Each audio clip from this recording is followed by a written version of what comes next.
Samuel Dox et Garance qui commencent avec nous. Bonjour Garance. Bonjour Brigitte, bonjour Samuel. Bonjour Garance. Merci d'être avec nous Garance. Donc vous êtes en train de divorcer en ce moment. C'est ça, je suis en plein divorce. Voilà. Donc actuellement, j'ai pas de sexualité avec un compagnon, mais ce qui n'empêche que j'ai quand même une sexualité dans le sens où je ne m'interdis pas la masturbation, je ne m'interdis pas les fantasmes. Alors, voyez déjà votre phrase « je ne m'interdis pas la masturbation ». Elle est révélatrice quand même d'une certaine inhibition due forcément à votre éducation, etc. etc. C'est curieux de dire « je ne m'interdis pas la masturbation ». Vous voyez, déjà ça parle de vous. Ah, mais totalement. Vous voyez, c'est intéressant. Totalement. Hein. Oui, non, mais j'en ai pleinement conscience, voilà, et c'est un travail que j'ai effectué sur moi. Et, voilà. Et d'ailleurs, on sait en psychanalyse, je vais faire de la psychanalyse sauvage, la négation, c'est une affirmation. Exactement, on Brigitte. est d'accord. Oui. Ça veut dire que quelque part, vous vous interdisez un peu la masturbation, ma chère Garance. Je pense que je m'interdis pas la masturbation, je m'interdis pour le moment toute relation avec un homme. Ah, mais pourquoi alors ? Justement parce que je ne suis pas encore divorcée et que je me suis rendu compte, parce que ça fait quand même 2 ans que je suis séparée, donc et je me suis rendu compte au fil du temps que tant que je n'étais pas officiellement divorcée, je n'arrivais pas je ne m'autorisais pas à aller vers un autre homme, à avoir une vie de femme, comme si tant que officiellement j'étais encore mariée, c'était pas possible. Vous voyez, donc c'est en ce sens-là, je pense que la négation, il faut l'entendre. C'est pas que je m'interdis la masturbation, c'est que je m'interdis la relation à un homme. Voilà. Oui. Mais en même temps, c'est votre culture et il faut faire avec. Voilà, donc c'est ce que je fais, j'écoute mes limites, je les ai entendues, je les ai comprises, donc je me dis que c'est que ça viendra quand les choses devront se faire et je sais que l'officialisation du divorce sans doute sera une étape importante. Mais ce serait quoi alors? C'est l'idée d'une sorte de reliquat de loyauté à l'égard de votre ex-compagnon qui vous empêche de cette manière-là? Parce que j'ai l'impression qu'il y a du désir, il y en a manifestement. Alors, oui, du désir, il y en a. Je pense que c'est du reliquat par rapport à mon éducation. Enfin, donc ça prend la forme de mon ancien compagnon forcément, mais il y a de mon éducation. Il y a peut-être aussi une peur, parce que là je reviens sur le sujet d'aujourd'hui, parce que j'essaie grâce à votre témoignage de faire comprendre les choses. Vous êtes devenue Garance, la femme Garance, grâce à cet homme avec qui visiblement vous avez vécu un bon bout de chemin. Et refaire l'amour avec un autre homme, ça vous obligera à être une autre femme. Et peut-être que c'est ça aussi qui peut être inquiétant.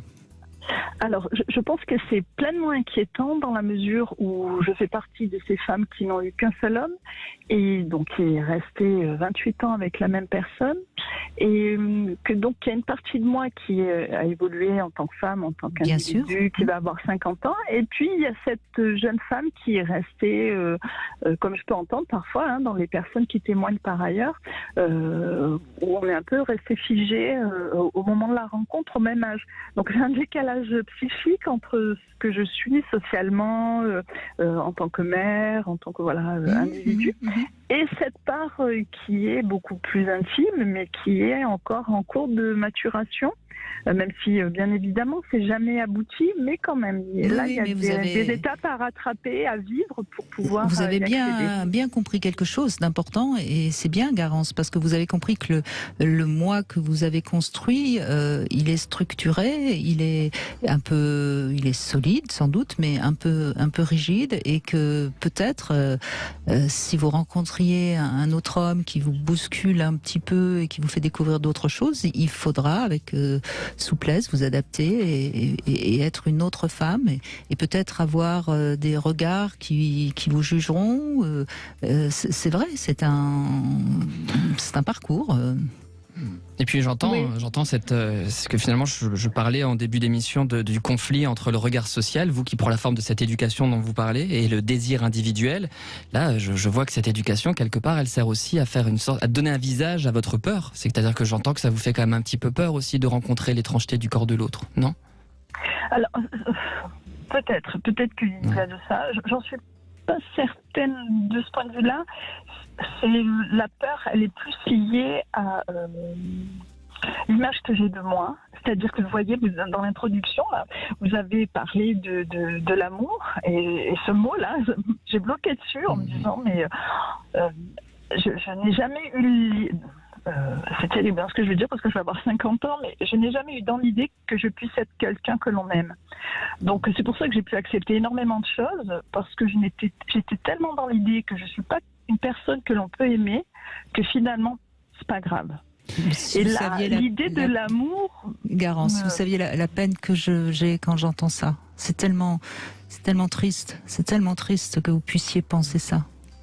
Et oui, mais et même maintenant, je me dis, mais non, enfin, tu peux quand même être quelqu'un qui a tellement de choses à donner et qui peut recevoir et qui peut être aimé.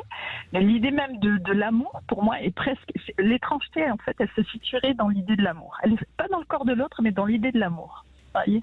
C'est pas la même chose. Oui, ce qui vient aussi questionner la manière dont vous avez été aimé par vos propres parents, bien sûr, à cet instant-là. Absolument. Oui. Déjà, aimez-vous quand vous vous masturbez, Garance?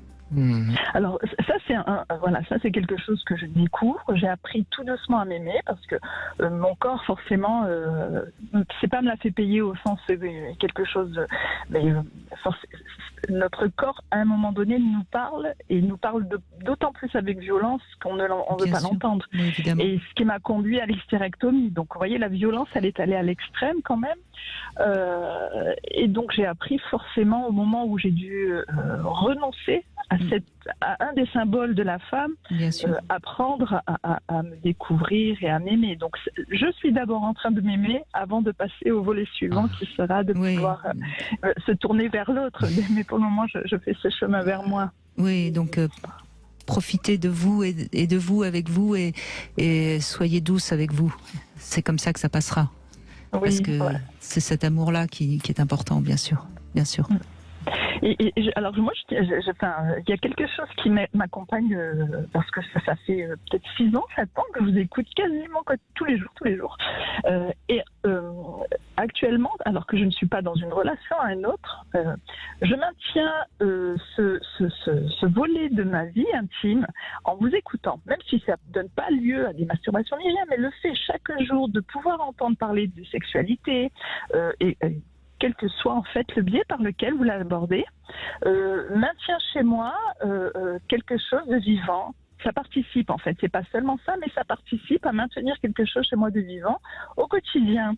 Et donc ça, c'est pas toujours dit, mais c'est aussi quelque chose d'une grande importance. Alors ça me fait très plaisir ce que vous dites là, Garance, parce que ça confirme ce que je pense. C'est la sublimation et quelque part, oui, on a un lien sexuel tous ensemble et c'est quand même extraordinaire. Et une voix, Brigitte, c'est un langage. Vous transformez les productions du corps en langage et c'est exactement ce qu'est en train de dire Garance, c'est qu'elle trouve un écho grâce à votre émission. Donc merci pour ça, Brigitte. Merci beaucoup, Garance, et aimez-vous.